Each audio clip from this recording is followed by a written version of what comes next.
বিসমিল্লাহির রহমানির রহিম। প্রিয় ভাই ও বোনেরা, আসসালামু আলাইকুম। কেমন আছেন আপনারা?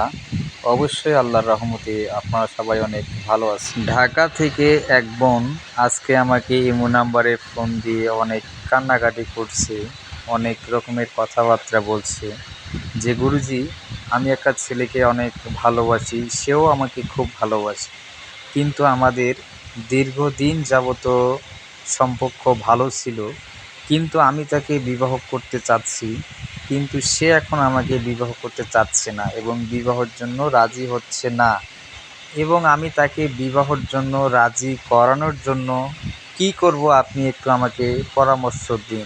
এবং যদি কোনো ছেলে কোনো মেয়েকে ভালোবাসেন, আপনাদের সম্পর্ক ভালো আছে, কিন্তু সেই মেয়ে এখন আপনাকে বিবাহ করতে চাচ্ছে না, কিন্তু এই নকশাটি দিয়ে সেই মেয়েকেও আপনি এই বিবাহের জন্য রাজি করাতে পারবেন, কিন্তু অন্যায়ভাবে কোনো ছেলে মেয়ের উপরে এই বিদ্যাটি কখনোই আপনারা প্রয়োগ করবেন না।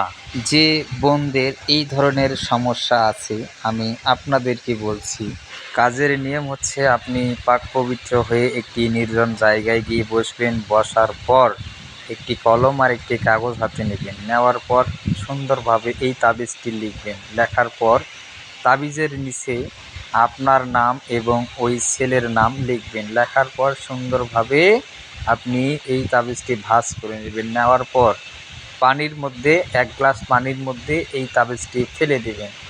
দেওয়ার পর এই পানি যদি আপনার পছন্দর ছেলেকে যদি একবার সেবন কিংবা খাওয়াইতে পারেন, সে বিয়ের জন্য পাগল হয়ে যাবে।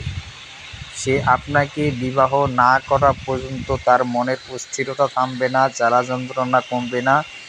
শুইতে গেলেও আপনার কথা মনে পড়বে, বসতে গেলেও আপনার কথা মনে পড়বে। এক কথায় শেষ, বিবাহ না করা পর্যন্ত তার মনের জ্বালা যন্ত্রণা থামবে না। যদি কোনো ছেলে কোনো মেয়েকে বিবাহের জন্য রাজি করাতে চায়, তাহলে ঠিক একই নিয়মে এই কাজটি আপনি করতে পারেন, কিন্তু অন্যায়ভাবে কোনো ছেলে কিংবা মেয়ের উপরে আপনারা এটা প্রয়োগ করবেন না। আমি আপনাদের হাতে পায়ে ধরে বলছি এবং অনুরোধ করে বলছি। এবং আপনাদের বুঝতে যদি কোথাও ভুল কিংবা সমস্যা হয়, অবশ্যই আমার ইমো নাম্বারে যোগাযোগ করে পরামর্শ নিয়ে আপনারা নিজের কাজ নিজেই করতে পারবেন। এবং ধোঁকাবাজ, তান্ত্রিক ও কবিরাজ হতে আপনারা সাবধান থাকবেন। আমার চ্যানেলের পাশেই থেকে আপনারা এজাজত নিয়েই কাজ করবেন। ধন্যবাদ।